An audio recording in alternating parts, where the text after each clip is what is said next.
ಕೆಲವು ನನಗೆ ಬರ್ತಕ್ಕಂಥ ಮಾಹಿತಿಗಳಿರ್ಬೋದು,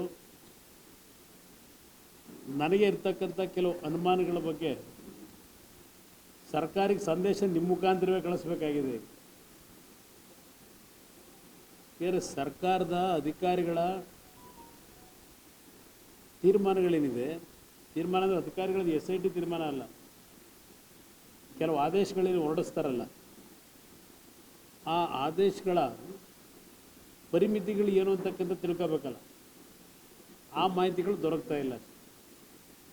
ಇಲ್ಲಿ ನಿನ್ನೆ ದಿನ ರಾಜ್ಯದ ಹಲವಾರು ಮಂತ್ರಿಗಳು, ಕೃಷ್ಣ ಬೈರೇಗೌಡ, ಅಲ್ಲಿಂದ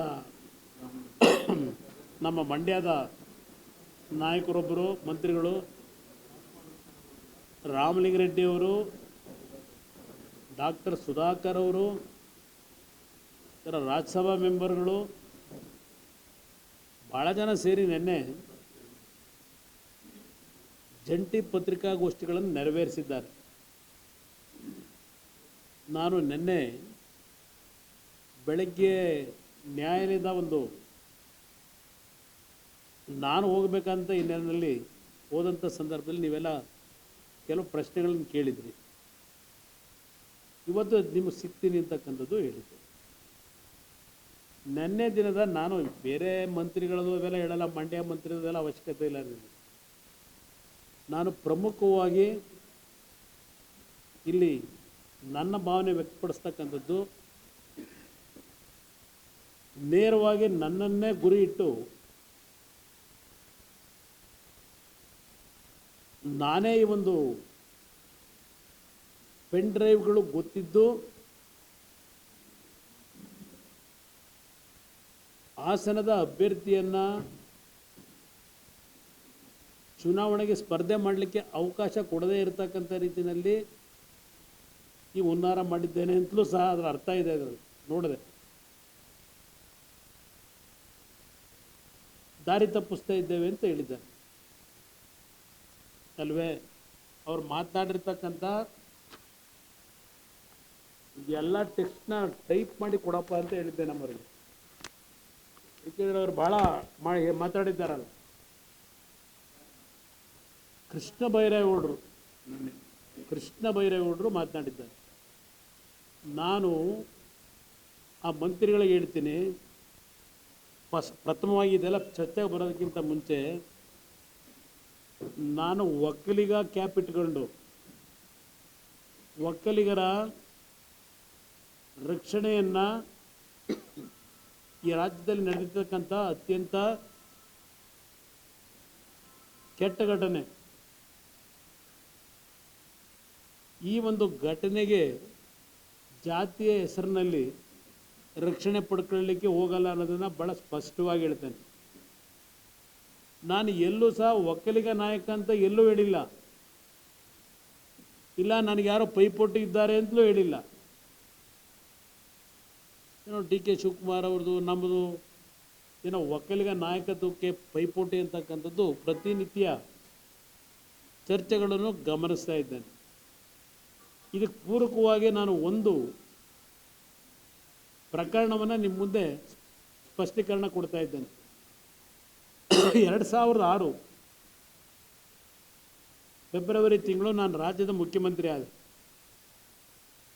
2 ತಿಂಗಳಿನಲ್ಲಿ ನಾನು 150 ಕೋಟಿ ಹಣವನ್ನು ಸಂಗ್ರಹ ಮಾಡಿದ್ದೇನೆ ಅಂತ ಹೇಳಿ ನನ್ನ ಮೇಲೆ ಆಪಾದನೆ ಬಂತು. ಕಾಂಗ್ರೆಸ್ನ ಘಟಾನುಘಟಿ ನಾಯಕರುಗಳು ಎಲ್ಲ ಕೂತಿದ್ದಾರಲ್ಲಿ ವಿಧಾನಸಭೆ ಕಲಾಪದಲ್ಲಿ. ನಾನು ಮೊದಲನೇ ಬಾರಿ ಶಾಸಕ, ಅದಕ್ಕೆ ತಾನೇ ಮುಖ್ಯಮಂತ್ರಿ ಆಗಿದ್ದೇನೆ ಸಭಾನಾಯಕನಾಗಿ. 2 ತಿಂಗಳಿಗೆ 150 ಕೋಟಿ ಹಗರಣವನ್ನು ನನ್ನ ಮೇಲೆ ಆಪಾದನೆ ಮಾಡಿದ್ರು. ಸದನದಲ್ಲಿ ಆ ವಿಷಯವನ್ನು ಪ್ರಸ್ತಾವನೆ ಮಾಡಿದಾಗ ನೀವು ಈಗಲೂ ತೆಗೀರಿ, ಸದನದ ಕಡತದಲ್ಲಿದೆ, ಪ್ರೊಸೀಡಿಂಗ್ನಲ್ಲಿ ಒಂದು ಮಾತನ್ನು ಹೇಳಿದೆ ಎಲ್ಲ ವಿರೋಧ ಪಕ್ಷದ ನಾಯಕರುಗಳಿಗೆ. ಖರ್ಗೆ ಅವರಿದ್ದರು, ಧರ್ಮಸಿಂಗ್ ಇದ್ದರು, ರಮೇಶ್ ಕುಮಾರ್ ಅವರಿದ್ದರು, ದೇಶಪಾಂಡೆ ಇದ್ದರು, ಹೆಸರು ಹೇಳ್ತಾ ಹೋದರೆ ಎಲ್ಲ ಸೀನಿಯರ್ ಲೀಡರ್ಗಳೇ. ನಾನು ಎದ್ದು ನಿಂತು ಒಂದು ಮಾತು ಹೇಳಿದ್ದೇನೆ ಅವತ್ತು. ನನ್ನ ಹಿಂದೆ ಇರ್ತಕ್ಕಂಥ ಈ ಒಂದು ಶಾಸಕರ ಸಂಖ್ಯೆ ಏನಿದೆ, ಶಾಸಕರ ಸಂಖ್ಯೆಯನ್ನು ರಕ್ಷಣೆ ಪಡ್ಕೊಂಡು ಈ 150 ಕೋಟಿ ಹಗರಣದ ನನ್ನ ಮೇಲೆ ಅಪಾದ್ಯ ಏನಿದೆ ರಕ್ಷಣೆಯನ್ನು ಪಡ್ಕೊಳ್ಳಲ್ಲ ಅಂತಕ್ಕಂಥ ಮಾತು ಅವತ್ತು ಹೇಳಿದ್ದೇನೆ. ವಿಧಾನಸಭೆ ಕಲಾಪದಲ್ಲಿದೆ. ಕೃಷ್ಣ ಬೈರೇಗೌಡರೇ ಬಹುಶಃ ಇನ್ನೂ ಬಂದಿದ್ರೋ ಇಲ್ವೋ ಗೊತ್ತಿಲ್ಲ, ಇದ್ದಿದ್ರೋ ಏನೋ ಗೊತ್ತಿಲ್ಲ, ನನಗೆ ಮರ್ತು ಬಿಟ್ಟಿದ್ದೀನಿ. 2006 ಇಲ್ಲ, ಬಹುಶಃ ನೀವು ಇದ್ರಿ ಅಂತ ಕಾಣಿಸ್ತದೆ. ನೀವು ಇದ್ರಿ. ಅವತ್ತೇನು ಹೇಳಿದ್ದೇನೆ ಜ್ಞಾಪಕ ಮಾಡ್ಕೊಳ್ಳಿ. ಪ್ರಾರಂಭ ಮಾಡಿ ಅಂತ ಹೇಳಿದೆ. ನಾನು ಶಾಸಕರ ಸಂಖ್ಯಾಬಲದ ರಕ್ಷಣೆಯನ್ನು ಪಡ್ಕೊಳ್ಳಿಲ್ಲ. ಅವತ್ತು ಸಹ ಏಕಾಂಗಿ ಹೋರಾಟ ಮಾಡಿದ್ದೇನೆ. ಅವತ್ತು 2008-09 80 ಜನ ಇದ್ರಿ ನೀವು ಶಾಸಕರುಗಳು, ನಮ್ಮದಿದ್ದು 28. ಹಿಟ್ ಆ್ಯಂಡ್ ರನ್ ಅಲ್ಲ, ನಾನು ಹಿಟ್ ಆ್ಯಂಡ್ ರನ್ ಅಲ್ಲ. ಅವತ್ತು ಹಲವಾರು ದಾಖಲೆಗಳನ್ನು ಕುಮಾರಸ್ವಾಮಿ ಯಾವಾಗ ಬಿಡುಗಡೆ ಮಾಡ್ತಾರೆ ಅಂತೇಳಿ ಕಾಯ್ತಾ ಕೂತಂಥ ನನ್ನ ಮಾಧ್ಯಮದ ಸ್ನೇಹಿತರಿಗೂ ನೆನಪಿಸ್ಕೊಡ್ತೇನೆ. ಪ್ರತಿದಿನ ಬೆಳಗ್ಗೆ ಕುಮಾರಸ್ವಾಮಿ ಏನು ದಾಖಲೆ ಬಿಡುಗಡೆ ಮಾಡ್ಬೋದು ಅಂತ ಕಾಯ್ತಾ ಇದ್ರಿ. ಆಗ ನಾನು ಕೆಲವು ದಾಖಲೆಗಳನ್ನು, ಅವತ್ತಿನ ಕೆಲವು ಕಾನೂನು ಬಾಹಿರ ಚಟುವಟಿಕೆಗಳ ಬಗ್ಗೆ ಚರ್ಚೆ ಮಾಡಲಿಕ್ಕೆ ಪ್ರಾರಂಭ ಮಾಡಿದ ಮೇಲೆ ಅವತ್ತೂ ಸಹ ಆಗಿದ್ದಂಥ ಸರ್ಕಾರದಲ್ಲೂ ನಮ್ಮ ಒಕ್ಕಲಿಗ ಮಂತ್ರಿಗಳನ್ನೇ ಇಟ್ಕೊಂಡು ನನ್ನ ಮೇಲೆ ವಾಗ್ದಾಳಿ ಮಾಡಿದ್ರು. ಇದೆಲ್ಲ ನಾನು ಅನುಭವಿಸಿದ್ದೇನೆ ಈ ಕಳೆದ 20 ವರ್ಷದ ನನ್ನ ರಾಜಕಾರಣದಲ್ಲಿ. ಅವತ್ತು ಸಹ ನಡೀತು. ಇವತ್ತು ನೆನ್ನೆ ನೀವೇನು ಮಾಡಿದ್ದೀರಿ? ಎಲ್ಲ ಒಕ್ಕಲಿಗ ಮಹಾಮಂತ್ರಿಗಳು ಒಬ್ಬನ ಮೇಲೆ ಏಕಾಂಗಿಯಾಗಿ ಈಗಲೂ ಎದುರಿಸ್ತೇನೆ. ಕೃಷ್ಣ ಬೈರೇಗೌಡರಿಗೆ ಹೇಳ್ತೇನೆ, ಈ ಪ್ರಕರಣ ಹೊರಗೆ ಬಂದ ದಿನ ನಾನು ಏನು ಹೇಳಿಕೆ ಕೊಟ್ಟೆ, ಆ ಹೇಳಿಕೆಯಿಂದ ಈ ಕ್ಷಣದವರೆಗೂ ನಾನು ಹಿಂದೆ ಸರಿದಿಲ್ಲ. ಆ ಹೇಳಿಕೆಗೆ ಇವತ್ತು ನಾನು ಬದ್ಧನಾಗಿದ್ದೇನೆ. ಹೇಳಿದ್ದೇನೆ ಅವತ್ತು, ಈ ನೆಲದ ಕಾನೂನಿಗೆ ಯಾರೂ ದೊಡ್ಡವರಲ್ಲ, ತಲೆಬಾಗಲೇಬೇಕು ಕಾನೂನು ಉಲ್ಲಂಘನೆ ಮಾಡಿದ್ರೆ. ತಪ್ಪು ಮಾಡಿದವನು ಉಪ್ಪು ತಿಂದವನು ನೀರು ಕುಡಿಲೇಬೇಕು, ಈ ಪದವನ್ನು ಹೇಳಿದ್ದೇನೆ. ಪಾಪ ನಮ್ಮ ಡೆಪ್ಟಿ ಚೀಫ್ ಮಿನಿಸ್ಟರ್ ಹೇಳಿದ್ದಾರೆ, ಕುಮಾರಸ್ವಾಮಿ ಅವರೇ ಹೇಳಿದ್ದಾರೆ, ನಮ್ಮ ಬ್ರದರ್ ಕುಮಾರಣ್ಣ ಅವರು ಉಪ್ಪು ತಿಂದವನು ನೀರು ಕುಡಿಲೇಬೇಕು ಅಂತ ಹೇಳಿ. ರೇವಣ್ಣ ಅವ್ರ ಕುಟುಂಬ ನನ್ನ ಕುಟುಂಬ ಅಲ್ಲ ಅಂತ ಹೇಳಿದ್ದಾರೆ. ನಾನು ಯಾವ ಅರ್ಥದಲ್ಲಿ ಹೇಳಿದ್ದೇನಪ್ಪ? ಯಾವ ಅರ್ಥದಲ್ಲಿ ಹೇಳಿದ್ದೇನೆ? ಎಲ್ಲರೂ ನೀವು ದೇವೇಗೌಡರು ಕುಟುಂಬ ಅಂತ ಇವತ್ತು ದೇಶದಲ್ಲಿ ಕಳೆದ 60 ವರ್ಷದಿಂದ ನಾವು ಪಾಲಿಟಿಷನ್ ಆಗಿದ್ದರು, ನಮ್ಮ ವ್ಯವಹಾರಗಳು, ನಮ್ಮ ರಾಜಕಾರಣ ನಮ್ಮದಂತೆ ಒಂದು ಸೀಮಿತವಾದಂಥ ಭಾಗದಲ್ಲಿ ನಾವೇನಿದ್ದೇವೆ. ನಮ್ಮ ಇಂಡಿಪೆಂಡೆಂಟ್ ಜೀವನ ಮಾಡ್ತಾ ಇದ್ದೇವೆ. 4 ಜನ ಮಕ್ಕಳಿದ್ದೇವೆ ದೇವೇಗೌಡರಿಗೆ, 2 ಹೆಣ್ಮಕ್ಳಿದ್ದಾರೆ, 4 ಗಂಡು ಮಕ್ಕಳಿದ್ದೇವೆ. ಪಾರ್ಟಿಷನ್ ಆಗಿದ್ದೇವೆ. ನಮ್ಮ ವ್ಯವಹಾರಗಳಿರ್ಬೋದು, ನಮ್ಮ ರಾಜಕಾರಣ. ಈಗ ರಾಜಕಾರಣದ್ದೇ ಬಂದರೆ ನಾನು ಈ ಕ್ಷಣದವರೆಗೆ ಹಾಸನದ ರಾಜಕೀಯದಲ್ಲಿ ಇನ್ವಾಲ್ವ್ ಆಗಿದ್ದೇನೆ. ಒಂದು ಬಾರಿ ಇನ್ವಾಲ್ವ್ ಆಗಿದ್ದೇನೆ, ಒಂದೇ ಬಾರಿ ಇನ್ವಾಲ್ವ್ ಆಗಿದ್ದು ಹಾಸನದಲ್ಲಿ. 2023 ಚುನಾವಣೆ ಭಾಳ ದೊಡ್ಡ ಮಟ್ಟದ ಚರ್ಚೆ ನಡೀತು ಅವತ್ತು. ನಾನು ಒಂದೇ ಮಾತು ಹೇಳಿದ್ದೆ, ನನ್ನ ಒಬ್ಬ ಪಕ್ಷದ ಸಾಮಾನ್ಯ ಕಾರ್ಯಕರ್ತನ ಹಾಸನದ ವಿಧಾನಸಭೆ ಚುನಾವಣೆಯಲ್ಲಿ ಆಯ್ಕೆ ಮಾಡೋದ್ರ ಮುಖಾಂತರ ಒಬ್ಬ ಕಾರ್ಯಕರ್ತನ ಗೆಲ್ಲಿಸ್ಕೊಂಡು ಬರ್ತೀನಿ ಅಂತೇಳಿ.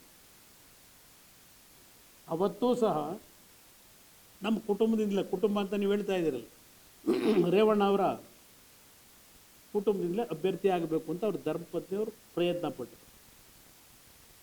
ಆದರೆ ನಾನು ಕಾರ್ಯಕರ್ತರಿಗೆ ಏನು ಮಾತು ಕೊಟ್ಟಿದ್ದೆ ಆ ಮಾತು ಉಳಿಸ್ಕೊಂಡೆ ಅವತ್ತು ಕೊಟ್ಟಿದ್ದೇವೆ.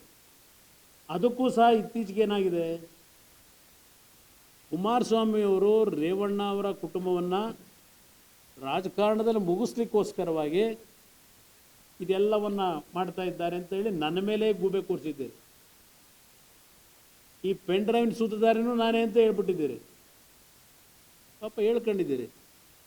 ನಮ್ಮ ಉಪಮುಖ್ಯಮಂತ್ರಿಗಳು ಹೇಳಿದ್ದಾರೆ, ಏನೋ ಸಿನಿಮಾ ಪ್ರೊಡ್ಯೂಸರು, ಡೈರೆಕ್ಟ್ರು, ಕಥಾನಾಯಕ ಎಲ್ಲ ಕುಮಾರಸ್ವಾಮಿನೇ ಅಂತೇಳಿ. ಇತ್ತೀಚೆಗೆ ಸಿನಿಮಾಗಳು ಹಾಗೇ ಇದೆ, ಬರ್ತಾ ಇರ್ತಕ್ಕಂಥ ಪ್ರೊಡ್ಯೂಸರ್ ಅವರೇ ಇರ್ತಾರೆ, ಡೈರೆಕ್ಟ್ರು ಅವರೇ ಇರ್ತಾರೆ, ಹೀರೋನು ಅವರೇ ಇರ್ತಾರೆ, ಸ್ಟೋರಿ ರೈಟ್ರು ಅವರೇ ಇರ್ತಾರೆ ಇತ್ತೀಚೆಗೆ ಸಿನಿಮಾದಲ್ಲಿ. ಹೌದಪ್ಪ, ನಾನು ಡೈರೆಕ್ಟ್ರು ಇದ್ದರೆ, ಪ್ರೊಡ್ಯೂಸರು ಆಗ್ತಾರೆ, ಮಾಡಿದ್ದೀನಿ ಸಿನಿಮಾದಲ್ಲಿ, ಆ್ಯಕ್ಟಿಂಗ್ ಮಾಡಿಲ್ಲ. ಕತೆ ಮಾಡಬೇಕಾದ್ರೆ ಕೂತು ಕತೆ ಮಾಡಿಸಿದ್ದೇನೆ ಸಿನಿಮಾದಲ್ಲಿ. ಇಲ್ಲಿ ಕಥಾನಾಯಕ ಅಂತ ಹೇಳಿದೆಯಲ್ಲಪ್ಪ,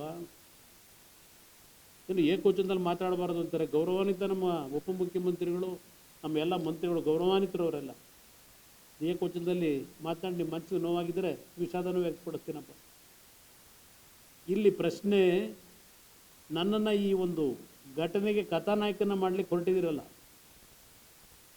ಇತ್ತೀಚಿನ ದಿನಗಳಲ್ಲಿ ಹಲವಾರು ಸಿನಿಮಾಗಳು ಬಂದವೆ, ನೋಡ್ತಾ ಇರ್ತೀರಿ. ಹಲವಾರು ಸಿನಿಮಾಗಳಲ್ಲಿ ಯಾವ ರೀತಿ ಕತೆ ಎಣಿತಾರೆ, ಹಲವಾರು ಸಂದರ್ಭದಲ್ಲಿ ಆ ಘಟನೆಗಳಿಂದ ಯಾವ್ಯಾವ ರೀತಿ ನೈಜತೆ ಇರುತ್ತೋ ನೈಜತೆ ಇರಲ್ವೋ, ಇಕ್ಕಟ್ಟಿಗೆ ಸಿಲುಕ್ತಕ್ಕಂಥದ್ದೇನಿದೆ ಅದು ನಾವು ನೋಡ್ತೀವಿ ಸಿನಿಮಾದಲ್ಲಿ. ಅಂಥ ಸಿನಿಮಾಗಳೇ ಭಾಳ ಹಿಟ್ಟಾಗ್ಬಿಡ್ತವೆ ನೋಡಿ. ಹಿಂದೆ ಒಂದು ನಮ್ಮ ಸುನಿಲ್ ಕುಮಾರ್ ದೇಸಾಯಿ ಉತ್ಕರ್ಷ ಅಂತ ಒಂದು ಸಿನಿಮಾ ಬಂದಿತ್ತು. ಹೆಣ್ಮಕ್ಳ ಮೇಲೆ ಯಾವ ರೀತಿ ದೌರ್ಜನ್ಯ ಮಾಡ್ತಾರೆ ಅಂತಕ್ಕಂಥದ್ದು ಒಂದು ದೊಡ್ಡ ಪಿಕ್ಚರ್ ಬಂದಿತ್ತು, ಉತ್ಕರ್ಷ. ಮೊನ್ನೆ ತಾನೇ ಇತ್ತೀಚೆಗೆ ಅದು ಯಾವುದು ದೃಶ್ಯಂ ಅಂತ ಬೇರೆ ಬಂತಲ್ಲ, ಮಲಯಾಳಿ ಡಬ್ಬಿಂಗ್. ಬಹುಶಃ ಅದು ಈ ರೀತಿಯ ಒಂದು ಘಟನೆಗೆ ಒಂದು ಸಂಬಂಧಪಟ್ಟಂಥ ಒಂದು ಸಣ್ಣ ಚಿತ್ರ ಅಲ್ವೇ. ಸಮಾಜದಲ್ಲಿ ಈಗ ಈ ರೀತಿಯ ಚಿತ್ರಗಳು ಬರ್ತಾ ಇರೋದು ನೋಡ್ತಾ ಇದ್ದೇವೆ, ನಾವು ನೋಡ್ತಿದ್ದೇವೆ, ನೀವು ನೋಡ್ತಾ ಇದ್ದಾರೆ.